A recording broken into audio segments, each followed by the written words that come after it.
Salam, selamat pagi, dan salam sejahtera untuk seluruh hamba-hamba Tuhan. Shalom, shalom. Shalom. Untuk seluruh hamba Tuhan yang hadir di dalam persekutuan doa kita pada pagi ini. Dan juga selamat pagi untuk rekan-rekan keluarga besar Harvest Academy yang juga hadir dalam Zoom ini. Dan juga untuk tamu undangan yang pada saat ini juga yang ada berkenan hadir di dalam doa pagi kita hari ini. Perkenalkan terlebih dahulu, nama saya Nathanael Leong. Saya asal dari Kalimantan Tengah. Di dalam kesempatan ini, izinkan saya untuk menyampaikan juga firman Tuhan dan juga sedikit kesaksian. Saya memiliki latar belakang mantan spiritualis kebatinan okultisme, di mana saya mempraktekkan berbagai macam ajaran-ajaran okultisme, tenaga dalam, tai chi, prana, silat gaib, dan berbagai keilmuan yang ada di dalam dunia okultisme atau dunia perdukunan. Nah, saya juga seorang pelatih pencak silat nasional. Saya khusus pertandingan, jadi saya biasa membawa atlet-atlet Kalimantan Tengah untuk bertanding di event yang lebih tinggi, terutama pelajar. Saya juga memiliki perguruan. Sebelum saya bertobat, saya memiliki perguruan pencak silat dan saya menjadi ketua perguruan di sana. Sekalipun perguruan kami itu kecil, tapi kami punya pengaruh yang cukup baik di Kalimantan Tengah dalam hal pertandingan pencak silat.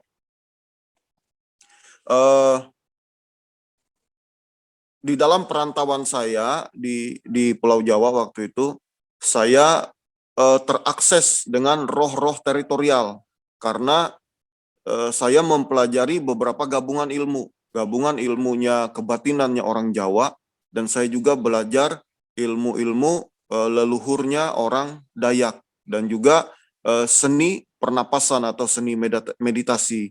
Jadi dari pengetahuan-pengetahuan yang saya peroleh itu, saya akhirnya terakses kepada penguasa-penguasa teritorial, roh-roh jahat penguasa teritorial, dan saya banyak memiliki kemampuan spiritual itu yang datang sendiri. Jadi istilahnya langsung diberikan seperti suatu karunia begitu. Nah, seperti langsung dia datang. Sehingga saya akhirnya bisa dikatakan menjadi pendekar dan juga paranormal. Tapi puji Tuhan, karena kasih karunia Tuhan, karena belas kasihan Tuhan, saya akhirnya bertobat. Setelah saya mengalami tiga peristiwa. Yang pertama, saya mengalami suatu ketakutan atau depresi yang luar biasa, karena saya hidup di dua alam. Jadi orang-orang kebatinan itu sama kesaksiannya dengan Pak Tony Daud. Pada saat kita memasuki level yang tinggi, kita akan memasuki penggabungan dua alam. Jadi alam nyata dan alam gaib itu jadi satu. Nah, itu sangat-sangat stres karena kita berada di dalam satu belenggu ketakutan. Karena kita terakses langsung. Yang gaib itu menjadi nyata. Menjadi nyata di hadapan kita. Sehingga saya mengalami satu ketakutan. Ketakutan yang paling nyata adalah saya takut mati. Saya percaya itu karya Roh Kudus, karya Tuhan yang menginsapkan. Karya Tuhan yang pertama dia insapkan melalui satu perasaan takut mati. Saya merasa, bagaimana kalau saya mati? Saya pasti masuk neraka. Ada perasaan seperti itu. Sehingga ketakutan itu luar biasa. Stres akhirnya saya. Tidur tidak bisa. Kecuali kalau subuh. Kalau malam itu tidak bisa tidur. Karena saya berwaspada. Jangan-jangan saya mati. Jangan-jangan saya mati. Nah, jadi orang yang hidup di dalam dunia okultisme, semakin dalam hidup di dalam okultisme, itu dia akan mengalami satu dimensi gangguan mental. Pasti seluruh orang-orang yang belajar okultisme akan mengalami gangguan itu. Kemudian yang kedua, saya mendapatkan mimpi. Saya mendapatkan mimpi, saya mati. Dan roh saya naik ke sorga, diadili, mengikuti pengadilan dalam barisan orang banyak menuju kepada satu pintu gerbang. Di depan gerbang itu ada satu timbangan yang dijaga oleh malaikat Tuhan. Setiap orang harus naik ke atas timbangan itu untuk ditimbang. Apakah dia layak untuk masuk sorga atau dia akan berada di neraka. Pada saat menuju ke timbangan itu dalam antrian orang banyak, saya merasa dalam hati, waduh, saya ini bisa berat ke kiri timbangannya ini, bisa ke neraka. Saya pikir gitu, karena timbangannya itu dua aja. Orang yang naik itu jatuh ke kanan, ke sorga, jatuh ke kiri, ke neraka. Benar, begitu saya naik ke atas timbangan itu, saya langsung ke kiri. Timbangannya langsung ke kiri. Dan akibatnya saya dijebloskan ke dalam satu penjara kegelapan. Penjara kegelapan yang paling gelap. Jadi saya tidak bisa melihat anggota badan saya. Saya lihat tangan saya itu tidak kelihatan. Saking gelapnya penjara itu. Di situ saya percaya firman Tuhan katakan di dalam Alkitab itu ada yang namanya penjara kegelapan. Tempat yang paling gelap. Benar-benar gelap. Kita tidak bisa melihat. Dan di situ ada ketakutan yang luar biasa. Nah, dan pijakan kaki saya di dalam lubang itu adalah lumpur kotoran manusia. Lumpur kotoran manusia yang harus dimakan setiap hari, setiap saat. Jadi suatu hal yang sangat-sangat mengerikan. Dan di dalamnya itu ada makhluknya, ada roh-roh jahatnya yang menjaga, yang memaksa dan menyiksa kita untuk memakan kotoran itu. Oh, saya takut sekali. Saya menangis, Tuhan, Tuhan, tolong saya. Ampuni saya, Tuhan. Jangan saya sampai masuk ke tempat ini. Dan makhluk yang ada di dalam itu, dia berbicara kepada saya. Kalau kamu masuk ke sini, kamu tidak akan bisa keluar lagi. Karena itu, saya takut sekali. Takut luar biasa. Kemudian yang ketiga, di dalam peristiwa yang lain, saya mendengarkan suara Tuhan. Di dalam hati nurani saya, suaranya sangat jelas. Berkata, apa guna kamu memiliki dunia ini, kamu menguasai dunia ini karena kesaktianmu. Kamu kuasai dunia ini karena kamu sakti. Tetapi pada saat kamu mati, kamu akan binasa. Kamu akan masuk ke dalam neraka yang kekal. Apakah gunanya bagimu? Suara itu berbicara dengan saya. Berapa lama kamu dapat hidup di dunia ini? Dan berapa lama kamu dapat mempertahankan umurmu di dunia? Di situ akhirnya saya menyadari, hati nurani saya akhirnya menyadari bahwa memang benar, hidup di dunia ini sementara. Keselamatan itulah yang paling terpenting. Tidak ada hal yang lain. Firman Tuhan katakan Dan saya akhirnya temukan itu di dalam firman Tuhan. Apa guna kamu memiliki dunia ini, tetapi kamu kehilangan nyawamu?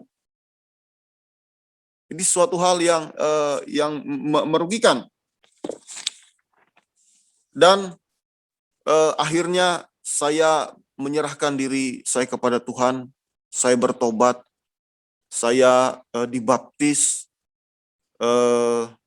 Saya juga dibaptis Roh Kudus melalui penumpangan tangan hamba Tuhan waktu saya di Surabaya. Dan saya bersyukur Tuhan juga membawa saya untuk memasuki dunia pelayanan, di mana saya mendapatkan bekal yang sangat luar biasa di Harvest Academy ini. Benar-benar suatu yang merubah mindset saya berubah, sehingga saya belajar mengenal apa itu mengasihi Tuhan, apa itu mengasihi jiwa-jiwa, apa itu pelayanan dengan hati nurani yang murni.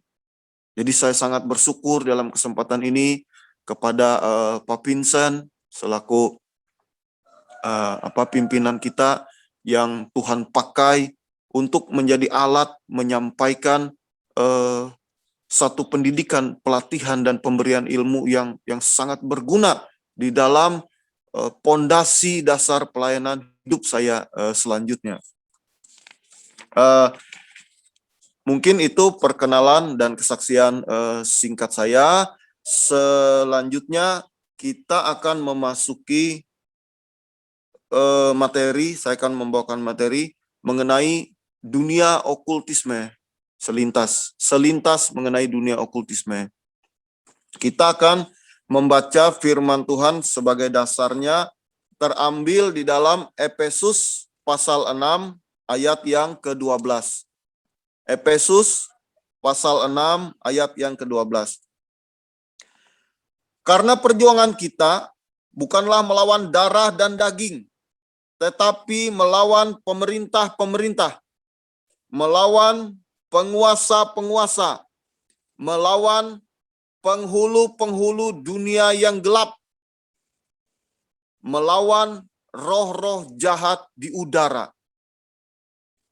Jadi firman Tuhan dengan jelas mengatakan bahwa iblis, setan-setan, dan roh-roh jahat itu memang ada. Memang ada.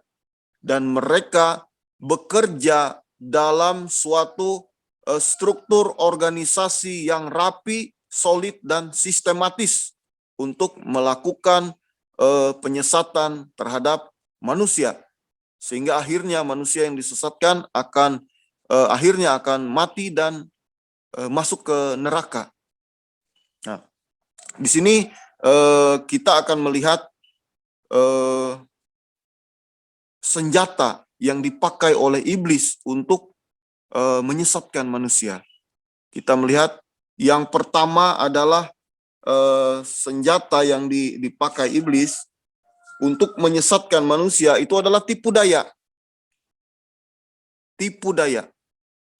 Jadi tipu daya, iblis menggunakan tipu daya sebagai senjata untuk melawan manusia. Kita dapat menemuinya di dalam Efesus 6 ayat yang ke-11. Kenakanlah seluruh perlengkapan senjata Allah supaya kamu dapat melawan tipu muslihat iblis. Nah, di sini salah satu senjata utama iblis adalah tipu daya atau tipu muslihat. Dan itu bekerja di dunia okultisme. Jadi perlu saya tegaskan bahwa dunia okultisme adalah dunia tipu daya, dunia muslihat. Jadi okultisme itu diajarkan melalui roh-roh penyesat. Roh-roh penyesat diajarkan kepada manusia oleh setan-setan, memberikan pengetahuan kepada manusia, diajarkan okultisme itu menjadi suatu pengetahuan atau bahkan kepercayaan yang dipegang oleh manusia yang tersesat. Contoh, Kalau perdukunan itu sudah jelas melanggar. Sekarang ini banyak berkembang hal yang abu-abu. Hal yang abu-abu adalah yoga untuk kesehatan. Nah, kita lihat banyak yoga untuk kesehatan. Sehingga banyak sekali orang yang mengikuti yoga kesehatan ini. Karena yoga kesehatan dilakukan di tempat yang sangat bagus, di ruangan yang modern, ruangan yang representatif untuk melakukan kegiatan itu. Sehingga banyak kalangan yang mengikuti yoga kesehatan ini. Padahal firman Tuhan katakan di dalam dunia ini tidak ada yang baru. Tidak ada yang baru. Yang baru adalah kemasannya. Setelah hamba-hamba Tuhan mengetahui bahwa yoga kuno itu berbahaya, maka muncullah kemasan yang baru, yoga modern. Yoga modern. Tanpa ada mantra, tanpa ada hal yang aneh-aneh, dikemas dalam modernitas. Padahal tetaplah isinya di dalam adalah teknis untuk berhubungan dengan roh-roh jahat. Tetap ujung-ujungnya berhubungan dengan roh-roh jahat akan membuat praktisinya menjadi paranormal. Jadi apapun juga dunia okultisme itu adalah dunia tipu muslihat iblis untuk menjerat manusia supaya masuk ke dalamnya.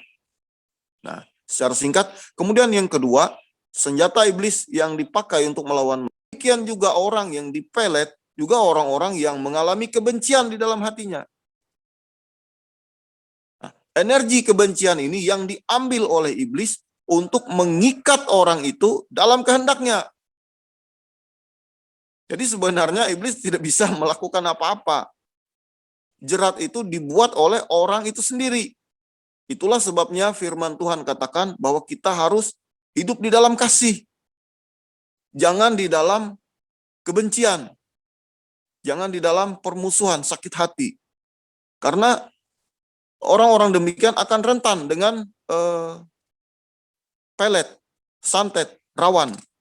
Karena iblis bekerja melalui jerat yang mengikat, yaitu energi kejahatan atau energi dosa yang ada dalam orang itu. Nah, orang yang hidupnya dalam kebenaran, orang yang hidupnya dalam kekudusan, dalam sukacita, damai, sejahtera, itu tidak bisa dipelet, tidak bisa disantet. Mau jungkir balik juga dukunnya tidak bisa. Nah, itulah sebabnya firman Tuhan di dalam kitab Ulangan pasal 18 ayat 10 sampai ke 12 itu sangat-sangat melarang orang Israel untuk terlibat okultisme. Saya akan bacakan. Di antaramu janganlah didapati seorang pun yang mempersembahkan anak-anak laki-laki atau anaknya perempuan sebagai korban dalam api, atau seorang yang menjadi petenung, seorang peramal, seorang penelaah, seorang penyihir, seorang pemantra, ataupun seorang yang bertanya kepada arwah atau kepada roh peramal, atau meminta petunjuk roh peramal kepada orang-orang mati. Sebab setiap orang yang melakukan hal-hal ini adalah kekejian bagi Tuhan. Dan oleh karena kekejian inilah Tuhan Allahmu menghalau mereka dari hadapanmu. Jadi Tuhan sudah melakukan satu pelarangan yang keras terhadap dunia okultisme. Jadi dunia okultisme apapun bentuknya itu adalah dunia tipu muslihat untuk menjerat manusia. Jadi itulah sebabnya kunci untuk melawan kekuasaan setan-setan yang ada di dunia yang menjerat manusia ini adalah Injil. Yaitu Injil. Hanya berita Injil, berita keselamatan, kuasa Yesus yang sanggup membebaskan manusia dari jerat iblis ini. Tidak ada satu kuasa pun yang dapat melawan tipu muslihat dan jerat iblis tersebut. Dukun tidak dapat menolong orang untuk melawan iblis atau melawan dukun-dukun. Karena firman Tuhan katakan, kerajaan setan itu solid. Dia tidak mungkin saling menghancurkan, saling melawan. Kalau tidak, bagaimana kerajaannya akan tetap bertahan kalau mereka saling menghancurkan. Jadi semua itu pun berlaku dunia tipu muslihat. Hanya satu yang bisa menghancurkan kekuatan iblis atau jerat iblis, yaitu kebenaran Injil. Karena Injil adalah kebenaran Tuhan yang memiliki kuasa untuk menyelamatkan orang, untuk membebaskan orang dari jerat iblis. Nah, jadi begitu banyak orang yang terjerat akan dunia okultisme ini.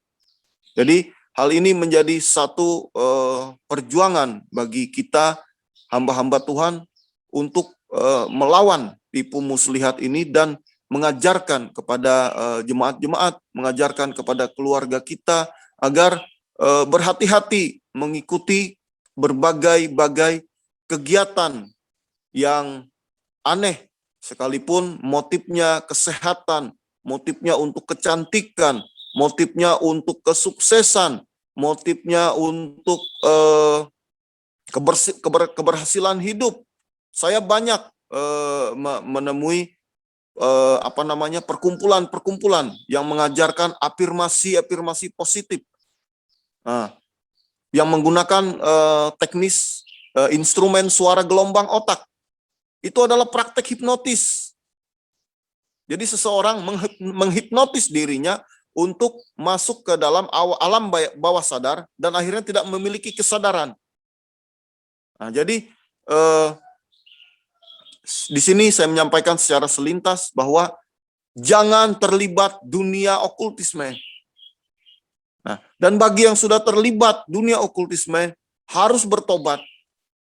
Karena jerat itu mendatangkan dosa dan kutuk yang mengikat. Itulah dikatakan tadi dalam 2 Timotius tadi, dosanya itu mengikat sampai keturunan yang pertama, kedua, ketiga, keempat. Itulah sebabnya kita melihat banyak rumah tangga yang hancur, banyak masa depan yang hancur, banyak kehidupan yang hancur.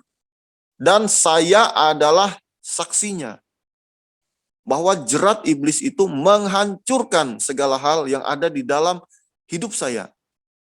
Kuasa dosa dan kuasa kutuk itu. Jadi kita memerlukan Tuhan Yesus.